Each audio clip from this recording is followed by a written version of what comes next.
आगे क्या कालसी भाजपा जजपा असपा गठबंधन के उम्मीदवार राजदीप फोगाट का नामांकन बढ़ा है और मैं मानता हूं कि जो मार्जिन पिछली बार दादरी विधानसभा पर कम रह गया, इस बार सारे साथी उसको लीड में कन्वर्ट करेंगे और इस सीट को पहले की तरह 2014 की तरह ऐतिहासिक स्वरूप में लड़कर जीतने का काम करेंगे।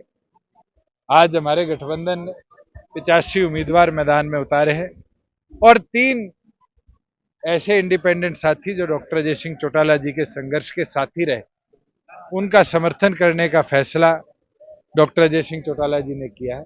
मैं मानता हूं मजबूती के साथ हमारा गठबंधन लड़ेगा और हरियाणा प्रदेश का सरकार बनाने का काम करेगा। सीटों का इतना लेट आपने यहाँ पे किया तो ऐसे क्या काम रहे कि राजदीप की तो शायद पहली सीट थी हरियाणा में? और बारडा की जहाँ बात आती है वहाँ परम्यूटेशन कॉम्बिनेशन भी देखना पड़ता है और बड़ा मजबूत फौजी साथी हमने मैदान में उतारा है।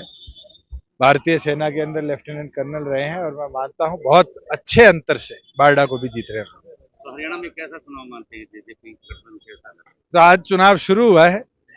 कांग्रेस तो मैं यहाँ आ रहा था, जब तक अपनी एक सीट तो सीपीआई को देगी भिवानी को और एक सीट खुद डिक्लेयर कर बैठी, 2 सीटें तो डिसाइड भी नहीं कर पा रही थी। और ये दिखता है कि राष्ट्रीय पार्टियों के मन में भी कितनी घबराहट है, क्योंकि आरोप लगाए कांग्रेस ने टिकट बेचने के आरोप लगाए। अभी तो पोल खुलेगी। जिन जिन ने 20-20 हजार रुपए भर के आवेदन किए थे, मेरे ख्याल से बारडा में 60 थे, 12 लाख तो उनसे कमागी कांग्रेस और 12 लाख कमाने के बाद लोहारू से लाके उम्मीदवार उतार दिया। ये तो दिखता है कि कांग्रेस की अंदरूनी फूट कितनी बड़ी है। क्या बीजेपी अपने सिंबल बचाने के लिए चुनाव मैदान में?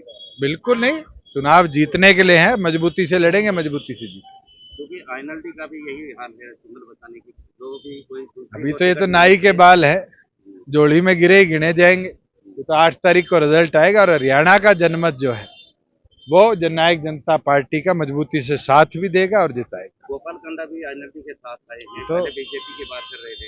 ये तो बीजेपी ने उनको आखिरी दिन तक तरसाए रखा और घोषित करने के बाद फिर दूसरा रास्ता दिखाया। तो इस बार कैसा लगता है बीजेपी कांग्रेस से कैसा मुकाबला रहेगा बीजेपी? मैं तो ये मानता हूं कि कई सीटें बड़ी मजबूती के साथ आज जननायक जनता पार्टी जीतेगी। जेजेपी तो सरकार का हिस्सा भी नहीं है। बीजेपी तो कल इस्तीफा दे गया मुख्यमंत्री और गवर्नर साहब को लिखित में दे आए कि विधानसभा भंग करने नहीं चाहिए। दिख रहा था कि अल्पमत की सरकार है और उस घबराहट के अंदर सरकार ने निर्णय लिया। चुनाव के बाद किसी के साथ गठबंधन भी कर अभी तो बहुत जल्दी है, लड़ने दो, जीतने दो।